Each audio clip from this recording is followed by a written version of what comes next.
Hello friends, welcome to the point solution. कैसे हो आप सब? तो रेलवे DFCCIL 2023 का जो रिक्रूटमेंट है, यहाँ पे हम लोग मंथली करंट अफेयर देख रहे थे, जिसमें हम लोग अभी तक मई जून जुलाई 3 महीने का करंट अफेयर देख लिए थे। ये अप्रैल 2023 का करंट अफेयर हम लोग जा रहे हैं करने, और जो कि हिंदी और इंग्लिश दोनों में है। इसका PDF मैं आपको वीडियो अपलोड होने के एक दिन बाद दे दूंगा, ठीक है। तो यहाँ पे एक मैंने दे भी दिया है, दूसरा अभी देना बाकी है, ठीक है। तो ऐसे करके मैं PDF दे दूंगा, लेकिन PDF कहाँ खुलता है, इस वजह से अगर आप साथ ही साथ कर लो तो फिर टेंशन ही खत्म है, ठीक है। तो अगर साथ ही साथ कर लो तो और बेटर है। तो चलिए फिर स्टार्ट करते हैं अप्रैल 2023 का करंट अफेयर। और इसमें भी हम लोग, जैसा कि आगे पिछले वाले वीडियोज़ में हम लोग नेशनल न्यूज़, उसके बाद स्पोर्ट्स से रिलेटेड जो न्यू अपॉइंटमेंट्स हैं, फिर इंपॉर्टेंट डेज़ हैं, उनको देख रहे थे। तो चलिए सबसे पहले स्टार्ट करते हैं क्वेश्चंस नेशनल न्यूज़ से, राइट। तो इसमें जो हमारा पहला क्वेश्चन है वो आपके सामने है कि रामसर स्थलों की सुरक्षा में विफल रहने पर NGT ने किस राज्य सरकार पर 10 करोड़ रुपए का जुर्माना लगाया है। तो देखिए, NGT अभी हमने जस्ट देखा था इससे पहले के पहले वाले वीडियो में। NGT मतलब नेशनल ग्रीन ट्रिब्यूनल। इसके कार्यकारी अध्यक्ष बने थे श्रेय कुमार सिंह, ठीक है। इसके जो कार्यकारी अध्यक्ष बने थे श्रेय कुमार सिंह बने थे। और साथ ही साथ अब यहाँ पे क्या है क्वेश्चन कि रामसर स्थलों की सुरक्षा में विफल रहने पर किस राज्य सरकार पर 10 करोड़ रुपए का जुर्माना लगा है। तो ये केरल सरकार पर लगा है, ठीक है। तो केरला इसका करेक्ट आंसर होगा कि केरला सरकार पर रामसर स्थलों की सुरक्षा में विफल रहने पर NGT ने इनके ऊपर 10 करोड़ रुपए का जुर्माना लगाया है, राइट। अगला क्वेश्चन है कि किस राज्य में दुनिया का तीसरा और भारत का दूसरा सबसे बड़ा क्रिकेट स्टेडियम बनाया जाएगा। तो देखिए, पूरे वर्ल्ड में ये तीसरा होगा और भारत में दूसरा होगा। तो पहला कौन है पूरे वर्ल्ड में, तो वो आपका नरेंद्र मोदी स्टेडियम है पहले नंबर पे। और अगर हम बात करें भाई दूसरे नंबर पे, तो ये भारत का दूसरा होगा, ठीक है। ये कहाँ बनेगा? राजस्थान में। राजस्थान के जयपुर में ये क्रिकेट स्टेडियम बनकर तैयार हो रहा है। तो ये दूसरा सबसे बड़ा स्टेडियम होगा भारत का। लेकिन वर्ल्ड की बात करें तो ये तीसरे नंबर पे होगा, ठीक है। दूसरे नंबर पे मेलबर्न क्रिकेट ग्राउंड है, ठीक है। ऑस्ट्रेलिया का मेलबर्न क्रिकेट ग्राउंड दूसरे नंबर पे है, और तीसरे नंबर पे अब ये राजस्थान का जयपुर में जो स्टेडियम बन रहा है वो हो जाएगा। अगला क्वेश्चन देख लेते हैं कि 100% विद्युतीकरण रेलवे नेटवर्क वाला भारत का पहला राज्य कौन बन गया है। तो ये क्वेश्चन मैंने जो रेलवे DFCCIL के करंट अफेयर के क्वेश्चन थे उनमें कराया था। तो ये हरियाणा, ठीक है। हरियाणा ऐसा पहला राज्य बन गया 100% विद्युतीकृत रेलवे नेटवर्क वाला। वैसे हालांकि अब कुछ और हो गए हैं, 6-7 मैंने आपको बताए थे वहाँ पे, लेकिन ये पहला राज्य है हरियाणा, जो कि 100% विद्युतीकरण रेलवे नेटवर्क वाला भारत का पहला राज्य बन गया है। अगला क्वेश्चन है कि किस राज्य की कांगड़ा चाय को यूरोपीय GI टैग दिया गया है। तो जो कांगड़ा चाय है, कांगड़ा चाय हिमाचल प्रदेश की ये चाय है, और इसको यूरोपीय GI टैग दिया गया है, ठीक है। तो यूरोपीय GI टैग कांगड़ा चाय किस राज्य का है ये? तो हिमाचल प्रदेश। अगला क्वेश्चन है कि उत्तर प्रदेश के किस शहर में सेरीकल्चर मेले का उद्घाटन किया गया है। तो देखिए, हर आपके मंथ में कोई ना कोई मेला या फिर उत्सव आई जा रहा है। तो ये आपका है उत्तर प्रदेश में, ठीक है। उत्तर प्रदेश के किस शहर में, लेकिन ये पूछ रहा है सेरीकल्चर मेले का उद्घाटन किया गया है। तो ये गोरखपुर में, ठीक है। ये तो आपको पता चल गया कि जो सेरीकल्चर मेला है इसका उद्घाटन उत्तर प्रदेश में किया गया, लेकिन किस शहर में किया गया? तो ये गोरखपुर में सेरीकल्चर मेले का उद्घाटन, राइट। अगला क्वेश्चन है कि किस राज्य की अंजलि शर्मा माउंट किलिमंजारो चोटी को गद्दी वेशभूषा में फतह करने वाली भारत की पहली लड़की बन गई हैं, पहली महिला बन गई हैं। तो ये देखिए आपका माउंट किलिमंजारो चोटी को गद्दी वेशभूषा, ठीक है। ये एक तरीके का मतलब वेशभूषा है जिसको इसको मतलब लाउंचड़ी करके ऐसे बोलते हैं। ये जो आपका गद्दी वेशभूषा है, तो इसको पहन करके किलिमंजारो चोटी को फतह करने वाली ये भारत की पहली महिला बन गई हैं, राइट, अंजलि शर्मा। तो ये कहाँ की हैं? ये हैं हिमाचल प्रदेश की। किस राज्य की हैं ये? हिमाचल प्रदेश की। हिमाचल प्रदेश की अंजलि शर्मा माउंट किलिमंजारो चोटी को गद्दी वेशभूषा में फतह करने वाली भारत की पहली महिला बन गई हैं, राइट।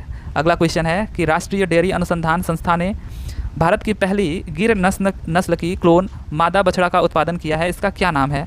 तो इसका नाम है गंगा, ठीक है। तो अगर आपको आए अगर गलती से भी, तो गंगा सिंपली याद रखना है कि राष्ट्रीय डेयरी अनुसंधान संस्थान ने भारत की पहली गिर नस्ल की क्लोन मादा बछड़ा का उत्पादन किया है। इसका नाम है गंगा, राइट। अगला क्वेश्चन है कि किस राज्य के नागरी दुबराज चावल की किस्म को भौगोलिक संकेत टैग दिया गया है, मतलब वही जियोग्राफिकल इंडिकेशन GI टैग। तो ये दिया गया है छत्तीसगढ़, ठीक है। तो छत्तीसगढ़ का ये है नागरी दुबराज चावल। तो इस बार चावल की बात हो रही है, किस राज्य के नागरी दुबराज चावल को चावल की एक किस्म है, इसको भौगोलिक संकेत या फिर GI टैग दिया गया है। ये छत्तीसगढ़ का है, छत्तीसगढ़ का नागरी दुबराज चावल, ओके। अगला क्वेश्चन हमारा है कि किस राज्य सरकार ने राज्य में शिक्षकों की भर्ती के लिए शिक्षा सेवा चयन आयोग गठित करने का फैसला किया है। तो ये किया है उत्तर प्रदेश सरकार ने, ठीक है। वैसे शिक्षा सेवा चयन आयोग ये सब गठन तो हो जाता है भले ही भर्तियां आए या ना आए, बट किस राज्य सरकार ने राज्य में शिक्षकों की भर्ती के लिए शिक्षा सेवा चयन आयोग गठित करने का फैसला किया? तो ये उत्तर प्रदेश सरकार ने।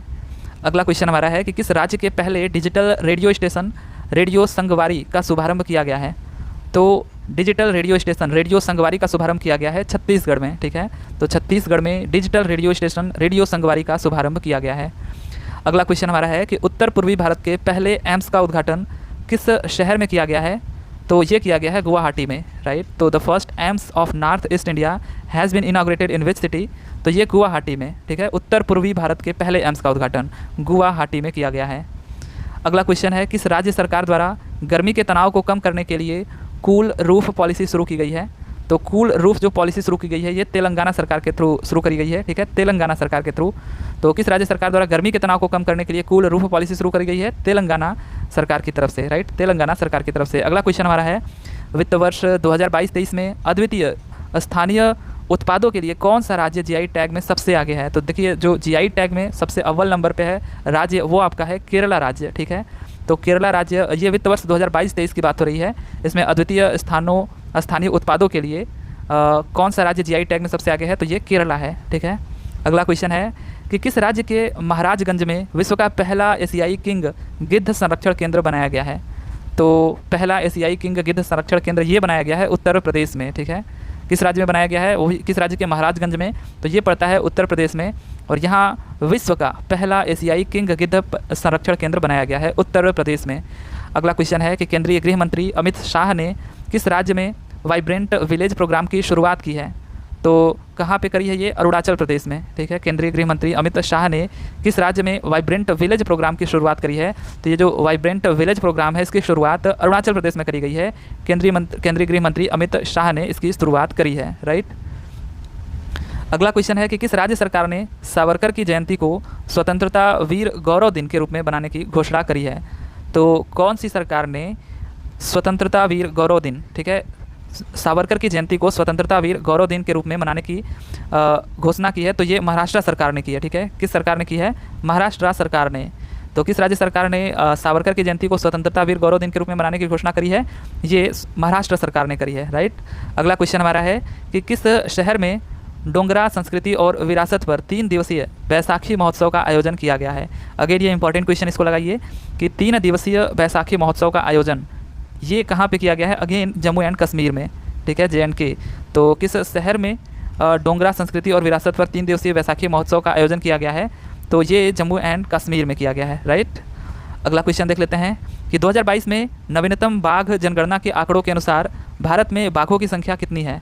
तो 2022 तक की ये बात करी जा रही है। नवीनतम बाघ जनगणना के आंकड़ों के अनुसार बाघों की संख्या है 3167, ठीक है। तो 3167 बाघों की टोटल संख्या है 2022 में जो नया बाघ जनगणना किया गया उसके अनुसार 3167, ठीक है, 3167 है बाघों की संख्या। अगला क्वेश्चन है कि किस शहर में 125 फीट ऊंची भीमराव अंबेडकर प्रतिमा का अनावरण किया गया है? तो 125 फीट ऊंची भीमराव अंबेडकर प्रतिमा का अनावरण किया गया हैदराबाद में। कहाँ पे किया गया? हैदराबाद में, ठीक है। तो 125 फीट ऊंची भीमराव अंबेडकर प्रतिमा का अनावरण किया गया है हैदराबाद में। अगला क्वेश्चन है कि केनरा बैंक और NPCI भारत बिल पे ने किस देश में पहली बार भारतीयों के लिए एक सीमा पार आवक बिल भुगतान सेवा शुरू की है? तो ये ओमान देश के लिए, ठीक है। तो ये इसमें क्या है कि जो ओमान में रह रहे हैं भारतीय हैं उनके लिए ये आवक बिल भुगतान सेवा शुरू की गई है, ठीक है। तो ओमान में जो भारतीय रह रहे हैं उनके लिए, तो ओमान इसका करेक्ट आंसर हो जाएगा, ठीक है। केनरा बैंक और NPCI भारत बिल पे ने ये करार किया है, ठीक है। तो ये ओमान में रह रहे भारतीयों के लिए है। अगला क्वेश्चन है कि किस राज्य सरकार ने गर्मियों में पानी की कमी की समस्या से निपटने के लिए पहली बार जल बजट अपनाया है?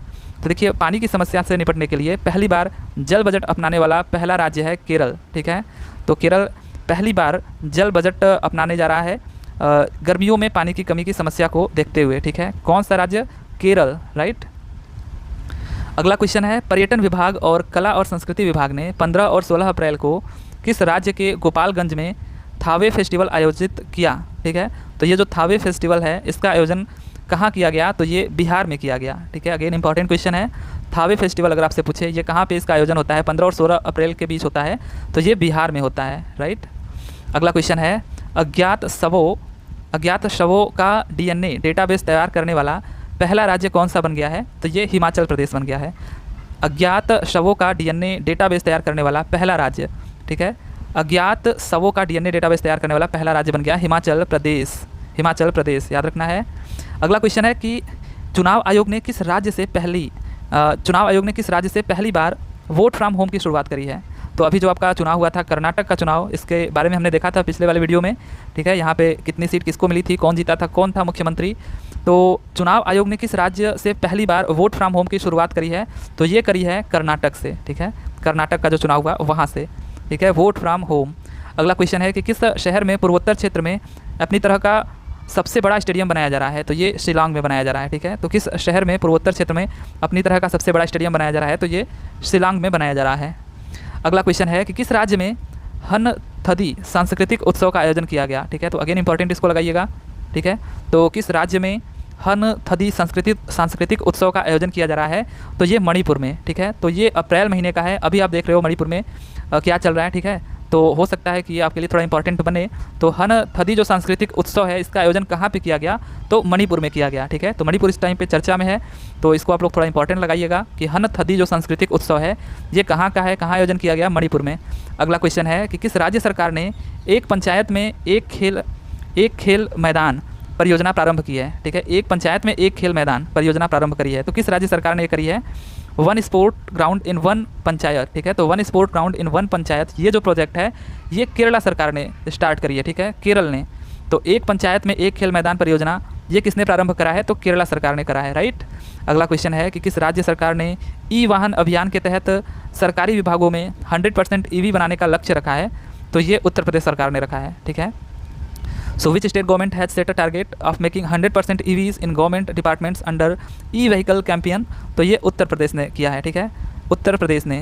अगला क्वेश्चन है कि किस राज्य सरकार ने हाल ही में कामाख्या कॉरिडोर बनाने की घोषणा करी है? तो किस राज्य सरकार ने करी है? असम ने, ठीक है। तो असम राज्य सरकार ने हाल ही में कामाख्या कॉरिडोर बनाने की घोषणा करी है, ठीक है। तो ये राज्य सरकार ने करी है, असम सरकार ने। अगला क्वेश्चन देख लेते हैं कि नागालैंड में स्थित भारत के पहले गांव का दौरा करने वाले पहले केंद्रीय मंत्री कौन बने हैं? तो नागालैंड में स्थित भारत के पहले गांव का दौरा करने वाले पहले केंद्रीय गृह मंत्री कौन बने हैं? तो ये बने हैं एल मुरुगन, ठीक है। तो ये नागालैंड का पहला गांव हो रहा है, ठीक है। तो नागालैंड के पहले गांव का दौरा करने वाले पहले केंद्रीय मंत्री बने हैं एल मुरुगन, ठीक है। अगला क्वेश्चन देख लेते हैं कि किस IIT द्वारा तंजानिया में अपना पहला अंतर्राष्ट्रीय परिसर स्थापित किया जाएगा? तो किस IIT द्वारा तंजानिया में अपना पहला अंतर्राष्ट्रीय परिसर स्थापित किया जाएगा? तो ये IIT मद्रास, ठीक है। तो IIT मद्रास द्वारा तंजानिया में अपना पहला अंतर्राष्ट्रीय परिसर स्थापित किया जाएगा। अगला क्वेश्चन देख लेते हैं कि किस राज्य की विधानसभा में फैक्ट्री संशोधन अधिनियम 2023 पारित किया गया? तो किस राज्य की विधानसभा में फैक्ट्री संशोधन अधिनियम 2023 पारित किया गया? तमिलनाडु में किया गया, ठीक है। तो मुझे इतना इंपॉर्टेंट ये इधर का नहीं लग रहा है क्योंकि बिल तो काफ़ी पास होते रहते हैं, बट किस राज्य की विधानसभा में फैक्ट्री संशोधन अधिनियम 2023 पारित किया गया? तो ये तमिलनाडु में किया गया, राइट। अगला क्वेश्चन है कि प्रधानमंत्री मोदी जी ने कहाँ भारत की पहली जल मेट्रो परियोजना को हरी झंडी दिखाई है? तो ये आपके लिए काफ़ी इंपॉर्टेंट है, ठीक है। तो जल मेट्रो परियोजना को हरी झंडी कहाँ पे दिखाई है? कोच्चिन, ठीक है, कोच्चि या फिर कोच्चिन केरल राज्य का। तो यहाँ पर प्रधानमंत्री मोदी जी ने भारत की पहली जल मेट्रो परियोजना को हरी झंडी दिखाई है कोच्चिन केरल में, राइट। तो कोच्चिन केरल याद रहेगा कि भारत की पहली जल मेट्रो परियोजना, इसको हरी झंडी दिखाई अपने प्रधानमंत्री नरेंद्र मोदी जी ने। अगला क्वेश्चन है कि केंद्रीय मंत्री सर्बानंद सोनोवाल ने किस राज्य में नौवहन मंत्रालय की प्रौद्योगिकी शाखा का उद्घाटन किया है? तो ये तमिलनाडु में किया है। तो केंद्रीय मंत्री सर्बानंद सोनोवाल ने किस राज्य में नौवहन मंत्रालय की प्रौद्योगिकी शाखा का उद्घाटन किया है? तो ये तमिलनाडु में, राइट, तमिलनाडु। अगला क्वेश्चन देख लेते हैं कि किस राज्य में स्कूल की गुणवत्ता का आकलन करने के लिए AI मशीन स्थापित करी गई है? तो ये देखिए AI मशीन, ठीक है। तो इस टाइम पे तो AI का इतना ज़्यादा यूज़ होने लगा है, तो इस वजह से किस राज्य में स्कूल की गुणवत्ता का आकलन करने के लिए सीधे AI मशीन की स्थापना कर दी गई है? तो ये महाराष्ट्र में करी गई है, ठीक है, महाराष्ट्र में करी गई है AI मशीन की स्थापना स्कूल की गुणवत्ता का आकलन करने के लिए, ठीक है। तो महाराष्ट्र आपको याद रखना है। अगला क्वेश्चन है कि सचिन तेंदुलकर के 50वें जन्मदिन पर किस क्रिकेट स्टेडियम में उनके नाम पर स्टैंड का नाम रखा गया है? तो in which cricket stadium a stand has been named after Sachin Tendulkar on his 15th birthday? तो ये शारजाह क्रिकेट स्टेडियम, ये कहाँ पे है? तो ये आपका UAE में है, ठीक है, यूनाइटेड अरब अमीरात, जहाँ पे अभी आपका मैच चल रहा था, जब कोरोना टाइम चल रहा था तो IPL हो रहा था, वहीं का ये है। तो शारजाह क्रिकेट स्टेडियम जो है, यहाँ पर सचिन तेंदुलकर के 50वें जन्मदिन पर क्रिकेट स्टेडियम में उनके नाम पर स्टैंड का नाम रखा गया है, ठीक है। तो शारजाह क्रिकेट स्टेडियम। अगला क्वेश्चन देख लेते हैं कि IGGL की एशिया की सबसे बड़ी under water pipeline project, pipeline नहीं, यहाँ पे पाइपलाइन होना चाहिए, ठीक है। तो पाइपलाइन प्रोजेक्ट का संबंध किस नदी से है? तो Asia's largest under water pipeline project of IGGL is associated with which river? तो किस नदी से ये संबंधित है? तो ब्रह्मपुत्र नदी से, ठीक है। तो IGGL की एशिया की सबसे बड़ी अंडर वाटर पाइपलाइन प्रोजेक्ट का संबंध किस नदी से है? तो ये ब्रह्मपुत्र नदी से है, राइट। अगला क्वेश्चन देख लेते हैं कि माड़ा को पहला भारतीय गांव घोषित किया गया है, यह किस राज्य में स्थित है? So Mana has been declared as the first Indian village, it is located in which state. तो ये जो माड़ा गांव है इसको पहले भारत का आखिरी गांव बोला जाता था, लेकिन अभी हाल ही फिलहाल में इसको भारत का प्रथम गांव घोषित किया गया है। बाकायदा यहाँ पे पूरा गेट वेट लगा करके इस पर लिखा गया है भारत का प्रथम गांव माड़ा, ठीक है। तो ये जो आपका माड़ा गांव है ये कहाँ पर है? उत्तराखंड में है, ठीक है। तो चीन की सीमा से ये लगता है उत्तराखंड में है, और ये अब भारत का पहला गाँव घोषित हुआ है, इसको मान्यता दी गई है भारत के पहले गाँव के रूप में, राइट। अगला क्वेश्चन है कि चोल काल की भगवान हनुमान की चोरी हुई मूर्ति केंद्र सरकार ने किस राज्य को सौंप दी है? तो ये देखिए उसी टाइम की चोरी हुई, ठीक है, चोल काल की। ये जो भगवान हनुमान की मूर्ति चोरी हुई थी, अब वो वापस ऑस्ट्रेलिया से, कहाँ से आई है? तो ऑस्ट्रेलिया से वापस आई है भारत में, और केंद्र सरकार ने इसे तमिलनाडु राज्य को सौंप दिया, ठीक है। तो किसे सौंप दिया केंद्र सरकार ने? तो तमिलनाडु राज्य को। कहाँ से आई? ऑस्ट्रेलिया से, राइट। अगला क्वेश्चन है कि किस राज्य में बरखेड़ा पठानी का नाम बदलकर लाल बहादुर शास्त्री नगर कर दिया गया? तो किस राज्य में ये जो बरखेड़ा पठानी है इसका नाम बदल करके लाल बहादुर शास्त्री नगर कर दिया गया? तो इस बार उत्तर प्रदेश नहीं लगाना है, नहीं तो आप सोचोगे कि हमेशा उत्तर प्रदेश में ही नाम चेंज होता है, जो वहाँ पे बाबा बुलडोजर वाले हैं योगी आदित्यनाथ। तो ऐसा नहीं है, इस बार ये मध्य प्रदेश है, ठीक है। तो बरखेड़ा पठानी का नाम बदल करके लाल बहादुर शास्त्री नगर कर दिया गया है, तो ये आपका मध्य प्रदेश में है, राइट, MP में। अगला क्वेश्चन है कि किस राज्य के मना मदुरई मिट्टी के बर्तनों को GI टैग दिया गया है? तो थोड़ा सा नाम में भी झलक रहा है, ठीक है, तमिल लैंग्वेज। तो ये जो मना मदुरई मिट्टी के बर्तन हैं इनको GI टैग दिया गया है, तो ये कहाँ का है? तमिलनाडु का, ठीक है। तमिलनाडु के मना मदुरई मिट्टी के बर्तनों को GI टैग दिया गया है। अगला क्वेश्चन है कि हाल ही में राष्ट्रीय पत्तन जलमार्ग और तटों के लिए प्रौद्योगिकी केंद्र की स्थापना कहाँ की गई है? तो ये IIT मद्रास में की गई है। हाल ही में राष्ट्रीय पत्तन जलमार्ग और तटों के लिए प्रौद्योगिकी केंद्र की स्थापना कहाँ करी गई है? तो ये IIT मद्रास में करी गई है, राइट। अगला क्वेश्चन है कि किस राज्य सरकार ने सड़क हादसे में घायल व्यक्ति को अस्पताल पहुंचाने वालों को 10,000 रुपये देने की घोषणा करी है? तो ये तो बढ़िया स्कीम है, मतलब किसी को भी एक्सीडेंट, आप मतलब अपने दोस्त का एक्सीडेंट करा करके गए और 10,000 रुपये लेकर के चले आए, राइट। तो ये जो स्कीम है आपका, किस राज्य सरकार ने सड़क हादसे में घायल व्यक्ति को अस्पताल पहुंचाने वालों को 10,000 रुपये देने की घोषणा करी है? तो ये बिहार राज्य सरकार ने करी है। किस राज्य सरकार ने? बिहार राज्य सरकार ने, राइट। अगला क्वेश्चन है कि किस राज्य सरकार ने महंगाई राहत शिविर का शुभारंभ किया है? तो महंगाई राहत शिविर का शुभारंभ ये अप्रैल महीने का ही है, ठीक है, तो उतना ज़्यादा इंपॉर्टेंट नहीं है, उस टाइम पे किया राजस्थान सरकार ने, ठीक है। तो महंगाई राहत शिविर का शुभारंभ राजस्थान सरकार ने करा। हालांकि चुनाव आने वाला है यहाँ पे, तो इससे रिलेटेड जो भी जानकारी होगी इंपॉर्टेंट ही होगी। अगला क्वेश्चन है कि किस राज्य में फूड कॉन्क्लेव 2023 आयोजित किया जाएगा? So in which state food conclave 2023 will be organise? तो ये तेलंगाना में, राइट। तो फूड कॉन्क्लेव 2023 ये कहाँ पे आयोजित किया जाएगा? तो तेलंगाना में। अगला क्वेश्चन है कि किस राज्य के सारंगपुर मंदिर में अमित शाह ने भगवान हनुमान की 54 फीट ऊंची प्रतिमा का अनावरण किया है? तो ये देखिए अमित शाह ने भगवान हनुमान की 54 फीट ऊंची प्रतिमा का अनावरण अपने ही स्टेट गुजरात में किया है, ठीक है। तो गुजरात में अमित शाह ने भगवान हनुमान की 54 फीट ऊंची प्रतिमा का अनावरण किया है। अगला क्वेश्चन है कि किस हाई कोर्ट के प्लेटिनम जयंती समारोह में राष्ट्रपति मुर्मू शामिल हुई हैं? तो ये गुवाहाटी हाई कोर्ट, ठीक है। तो गुवाहाटी हाई कोर्ट के प्लेटिनम जयंती समारोह में राष्ट्रपति द्रौपदी मुर्मू शामिल हुई हैं। प्लेटिनम जयंती समारोह में, ये गुवाहाटी हाई कोर्ट का प्लेटिनम जयंती समारोह था, इसमें राष्ट्रपति द्रौपदी मुर्मू शामिल होती हैं। अगला क्वेश्चन है कि भारत की पहली semi high speed regional rail service को नाम क्या दिया गया है? तो वेरी वेरी इंपॉर्टेंट ये क्वेश्चन है आपका, ठीक है। तो बहुत ही ज़्यादा इंपॉर्टेंट क्वेश्चन है, इसको आप लोग करिएगा क्योंकि आपका रेलवे DFCCIL से है। तो भारत की पहली semi high speed regional rail service को क्या नाम दिया गया है? इसको मैंने कहीं कवर नहीं किया है, तो ये RRTS, ठीक है, RRTS regional rapid transit system. 160 kilometre प्रति घंटा ही स्पीड है, हालांकि लेकिन ये वैसी ट्रेन है थोड़ा मेट्रो टाइप से, ठीक है। तो ये जो आपका high speed regional rapid transit system है इसको क्या नाम दिया गया है? तो इसका नया नाम है रैपिड एक्स, ठीक है, रैपिड एक्स। एक्स इसमें अगले जनरेशन को दर्शा रहा है, राइट। तो रैपिड एक्स को नाम दिया गया है। स्टार्टिंग में अगर हम बात करें तो ये साहिबाबाद से, ठीक है, कहाँ से? तो साहिबाबाद से दुहाई, ये जो सेक्शन है यहाँ पे इसका ट्रायल अभी चल रहा है, ठीक है। ये दिल्ली से मेरठ वाले लाइन पे पड़ेगा, ठीक है, दिल्ली से मेरठ वाले, और दिल्ली से मेरठ तक इसको खुलने का उम्मीद है, मतलब लक्ष्य इसका है 2025 तक। ये 2025 तक पूरी तरह से ऑपरेशनल हो जाएगा ये जो रैपिड एक्स है, ठीक है। तो रैपिड एक्स कब तक ऑपरेशनल हो जाएगा? 2025 तक। पहला सेक्शन साहिबाबाद से दुहाई तक इसका ट्रायल अभी चल रहा है, राइट, और इसको दिल्ली से मेरठ तक खोल दिया जाएगा 2025 तक। अगला क्वेश्चन है कि किस राज्य के राज्यपाल RN रवि ने 10 अप्रैल 2023 को ऑनलाइन जुआ निषेध और ऑनलाइन खेलों के नियमन विधेयक को मंजूरी दे दी है? तो ये देखिए मंजूरी भले ही दे दी गई, लेकिन यहाँ पे ये जो ऑनलाइन जुआ है, जैसे कि आप देख रहे हो फिलहाल में ड्रीम 11, तो रमी सर्किल, तो पता नहीं क्या क्या बहुत सारे हैं।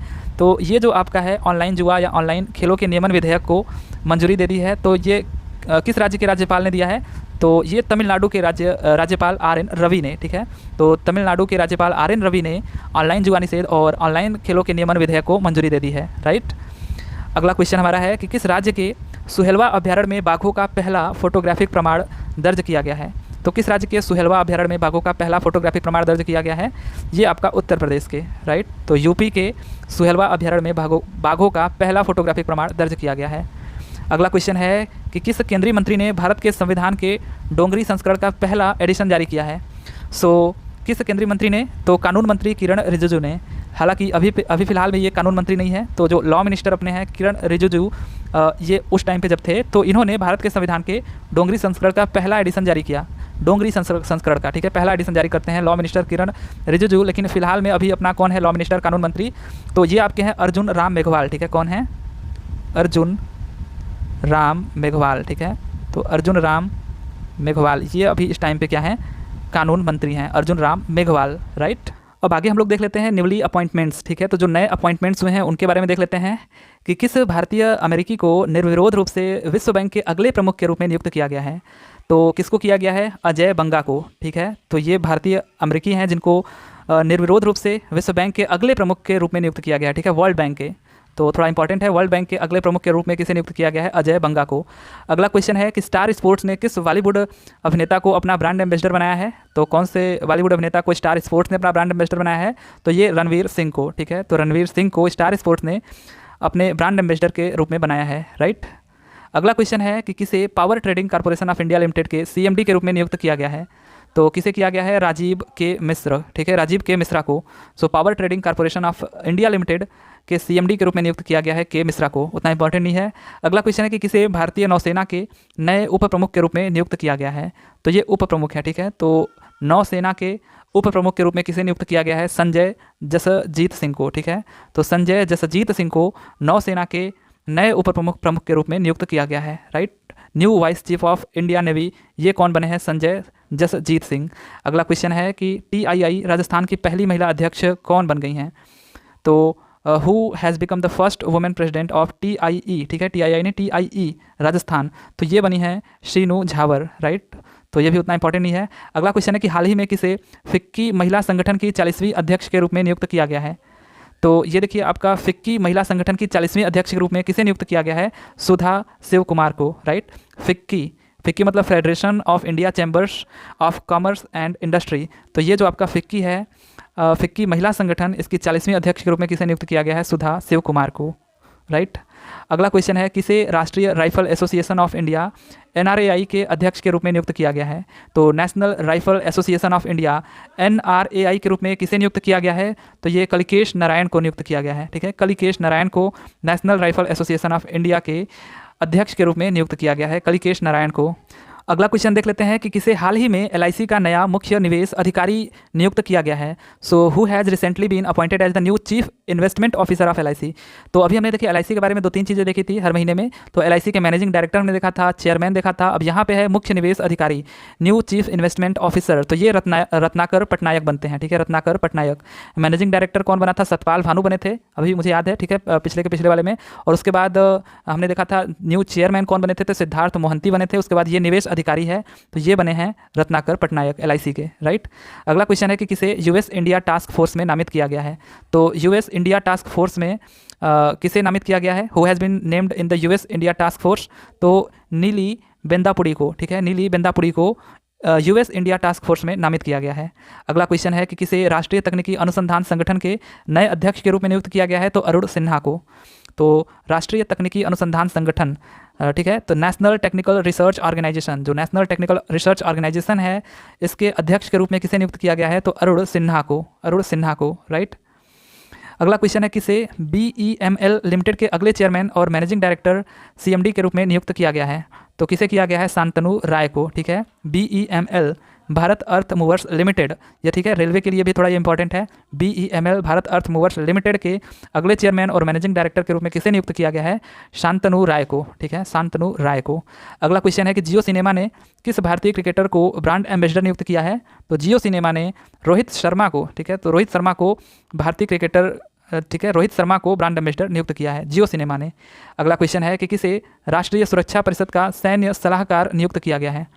तो सैन्य सलाहकार किसे नियुक्त किया गया है? राष्ट्रीय सुरक्षा परिषद का।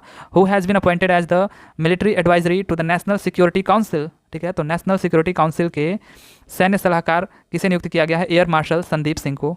याद रखिएगा, एयर मार्शल संदीप सिंह को राष्ट्रीय सुरक्षा परिषद नेशनल सिक्योरिटी काउंसिल के सैन्य सलाहकार के रूप में नियुक्त किया गया है, राइट।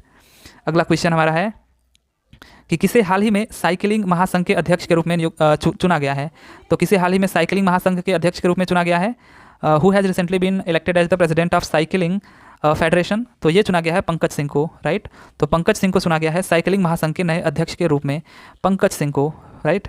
अगला क्वेश्चन हमारा है कि किसे टायर निर्माताओं के संगठन ATMA के नए अध्यक्ष के रूप में नियुक्त किया गया है? तो ये अंशुमान सिंघानिया को। अगला क्वेश्चन है कि किसे यूके के रॉयल एयरफोर्स के वारंट ऑफिसर नियुक्त किया गया है? तो यूके के रॉयल एयरफोर्स के वारंट ऑफिसर के रूप में किसे नियुक्त किया गया है? तो सबबी सुब्रमण्यम को, ठीक है। तो सबबी सुब्रमण्यम को यूके के रॉयल एयरफोर्स RAF के वारंट ऑफिसर के रूप में नियुक्त किया गया है, सबबी सुब्रमण्यम को। अगला क्वेश्चन है कि किस देश को संयुक्त राष्ट्र सांख्यिकी आयोग के लिए निर्वाचित किया गया है? तो ये भारत को किया गया है, ठीक है। तो किस देश को संयुक्त राष्ट्र सांख्यिकी आयोग के लिए निर्वाचित किया गया है? तो ये भारत को किया गया है।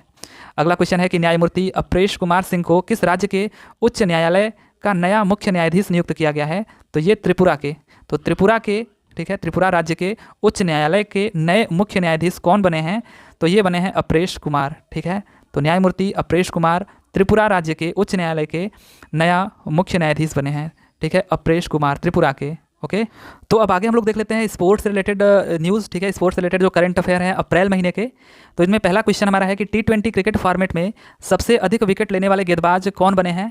तो ये बने हैं साकिब अल हसन, ठीक है। तो यहाँ पे T20 क्रिकेट फॉर्मेट की बात रही है, IPL की नहीं, ठीक है। तो T20 क्रिकेट फॉर्मेट में सबसे अधिक विकेट लेने वाले गेंदबाज कौन बने हैं? साकिब अल हसन, बांग्लादेश के, ठीक है। अगला क्वेश्चन है कि IPL इतिहास में सबसे उम्रदराज कप्तान कौन बन गए हैं? तो सबको ही जानता होगा, MS धोनी, ठीक है। तो IPL इतिहास में सबसे उम्रदराज कप्तान कौन बन गए हैं? तो ये MS धोनी बन गए हैं, ठीक है, भारतीय कप्तान MS धोनी।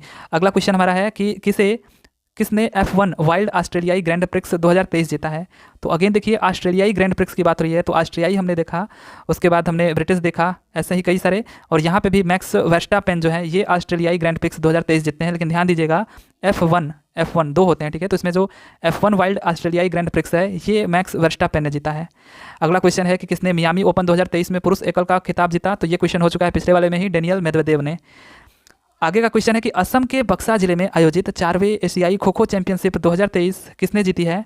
तो ये देखिए खो खो चैंपियनशिप है, ठीक है, खो खो चैंपियनशिप, और ये असम में हुआ था, तो इसमें भारत जीता है, ठीक है। ये एशिया का हो रहा था, तो एशियाई खो खो चैंपियनशिप 2023 जो कि असम के बक्सा जिले में आयोजित हुआ था, इसको भारत ने जीता है, राइट। अगला है कि एक मेंबर टीम के बीच एक अंतर्राष्ट्रीय मैच में एक फीमेल अंपायर के रूप में काम करने वाली पहली महिला बन गई हैं। तो एक मेंबर टीम के बीच एक अंतर्राष्ट्रीय मैच में एक फीमेल अंपायर के रूप में काम करने वाली पहली महिला बन गई हैं किम कॉटन, ठीक है, किम कॉटन। अगला क्वेश्चन देख लेते हैं कि IPL 2023 में विकेट लेने वाले सबसे उम्रदराज गेंदबाज कौन बन गए हैं? तो यहाँ पे सर्वाधिक होना चाहिए था, ठीक है, सर्वाधिक विकेट लेने वाले सबसे उम्रदराज यहाँ पे बात हो रहा है गेंदबाज कौन बन गए हैं। तो हालांकि सबसे अधिक विकेट IPL में अमित मिश्रा नहीं लिए हैं, डेविन ब्रावो लिए हैं, उसके बाद युजवेंद्र चहल लिए हैं, लेकिन यहाँ पे उम्रदराज की बात हो रही है। तो सबसे उम्रदराज के मामले में बात करें तो ये तीसरे नंबर पे है वैसे, लेकिन उम्रदराज में पहले नंबर पे आ जाएंगे। तो IPL 2023 में अमित मिश्रा, ठीक है, सर्वाधिक विकेट लेने वाले सबसे उम्रदराज गेंदबाज बन जाते हैं, ठीक है। तो सबसे oldest bowler, right, aged bowler. अगला क्वेश्चन है कि किसे मार्च 2023 के लिए ICC men's player of the month award दिया गया? तो अगेन सकीब अल हसन को, ठीक है, ये आपका मार्च का है। अप्रैल का हमने देखा था फ़कर जमान, मई का हमने देखा था वानिंदु हसरंगा, ठीक है, और यहाँ पे मार्च 2023 का सकीब अल हसन को। अगला क्वेश्चन है कि IPL में सबसे तेज 100 विकेट लेने वाले खिलाड़ी कौन बन गए हैं? तो ये बन गए हैं कगिसो रबाडा, राइट। सो IPL में सबसे तेज 100 विकेट लेने वाले खिलाड़ी कौन बन गए हैं? Kagiso Rabada. इस बार ये किसकी तरफ से खेल रहे थे? तो पंजाब किंग्स की तरफ से, ठीक है, पंजाब किंग्स की तरफ से कगिसो रबाडा 100 विकेट लेने वाले खिलाड़ी बन गए हैं IPL में सबसे तेज, वो भी। अगला है कि एशियाई कुश्ती चैंपियनशिप 2023 में भारत ने कुल 14 पदक के साथ कौन से स्थान पर रहे थे? तो देखिए एशियाई कुश्ती चैंपियनशिप मैंने कराया था स्पोर्ट करंट अफेयर में, अलग से जो टॉपिक था, तो ये कजाकिस्तान के अस्ताना में पहली बार तो हो रहा था, और 14 पदक के साथ यहाँ पे भारत 7वें स्थान पे रहता है, ठीक है। तो 7वें स्थान पे रहता है भारत एशियाई कुश्ती चैंपियनशिप 2023 में। अगला क्वेश्चन है कि Wisden cricket of the year जीतने वाली पहली भारतीय महिला खिलाड़ी कौन बनी हैं? तो ये बनी है हरमनप्रीत कौर, ये इंडियन क्रिकेट टीम के इस टाइम पे कैप्टन हैं। तो Wisden cricket of the year जीतने वाली पहली भारतीय महिला खिलाड़ी कौन बनती हैं? तो हरमनप्रीत कौर। अगला क्वेश्चन है कि इंडोनेशिया की जगह अब कौन सा देश अंडर 20 साकर विश्व कप की मेज़बानी करेगा? तो ये अर्जेंटीना, राइट, अर्जेंटीना इंडोनेशिया की जगह पे ये बात रही है अंडर 20 साकर विश्व कप की मेज़बानी की, तो ये कौन किया? Argentina, right. अगला क्वेश्चन है कि कौन सा भारतीय शहर जून में 2023 इंटर कॉन्टिनेंटल कप की मेज़बानी करेगा? तो ये हो चुका है। तो 2023 इंटर कॉन्टिनेंटल कप की मेज़बानी भुवनेश्वर ने किया, ठीक है, भुवनेश्वर। तो कौन सा शहर किया? भुवनेश्वर, राइट। अगला क्वेश्चन है कि किस देश से दौड़ने वाली लशिंदा डिमस को एक दशक बाद ओलंपिक स्वर्ण पदक से सम्मानित किया गया? तो एक दशक बाद इनको सम्मानित किया गया, ठीक है। किस देश से दौड़ने वाली लशिंदा डिमस को एक दशक के बाद ओलंपिक स्वर्ण पदक से सम्मानित किया गया? तो ये अमेरिका के, ठीक है। तो अमेरिका की लशिंदा डिमस को एक दशक बाद ओलंपिक स्वर्ण पदक से सम्मानित किया गया। अगला क्वेश्चन है कि आईपीएल में सबसे ज़्यादा मैच खेलने वाले विदेशी कप्तान कौन बन गए हैं? सो ये बन गए हैं डेविड वार्नर।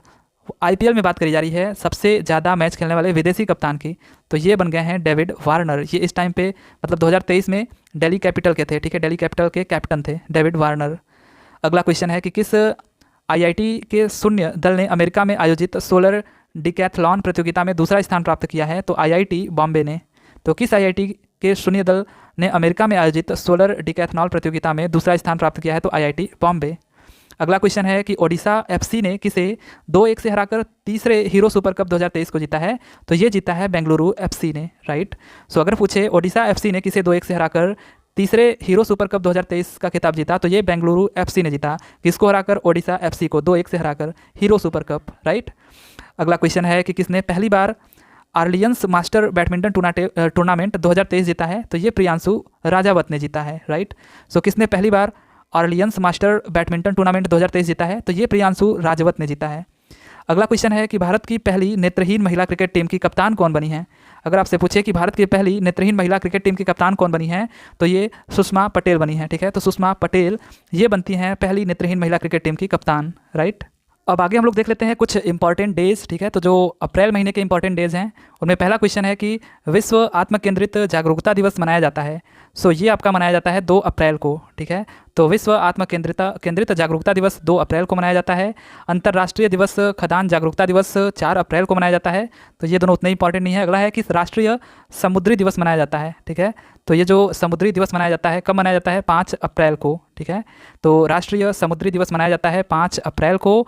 अगला क्वेश्चन है कि विकास और शांति के लिए अंतर्राष्ट्रीय खेल दिवस मनाया जाता है 6 अप्रैल को। तो 6 अप्रैल को मनाया जाता है विकास और शांति के लिए अंतर्राष्ट्रीय खेल दिवस 6 अप्रैल को। अगला है कि विश्व स्वास्थ्य दिवस मनाया जाता है, ठीक है। तो world health day is celebrated on 7 अप्रैल, ठीक है। तो 7 अप्रैल को मनाया जाता है विश्व स्वास्थ्य दिवस। अगला हमारा है कि राष्ट्रीय सुरक्षित मातृत्व दिवस ये कब मनाया जाता है? तो 11 अप्रैल को, ठीक है। National safe motherhood day is celebrated on 11 अप्रैल, ठीक है। तो 11 अप्रैल को राष्ट्रीय सुरक्षित मातृत्व दिवस मनाया जाता है। अगला है मानव अंतरिक्ष उड़ान का अंतर्राष्ट्रीय दिवस मनाया जाता है 12 अप्रैल को। तो मानव अंतरिक्ष उड़ान का अंतर्राष्ट्रीय जो दिवस है वो मनाया जाता है 12 अप्रैल को। अगला है कि विश्व हीमोफीलिया दिवस मनाया जाता है। तो ये कब मनाया जाता है? 17 अप्रैल को। विश्व हीमोफीलिया दिवस कब मनाया जाता है? 17 अप्रैल को। अगला है विश्व लिवर दिवस मनाया जाता है। तो लिवर दिवस कब मनाया जाता है? World liver day celebrated on 19 अप्रैल। तो 19 अप्रैल को मनाया जाता है लिवर दिवस, राइट। अगला है कि विश्व धरोहर दिवस कब मनाया जाता है, ठीक है। तो when is world heritage day celebrated? 18 अप्रैल को।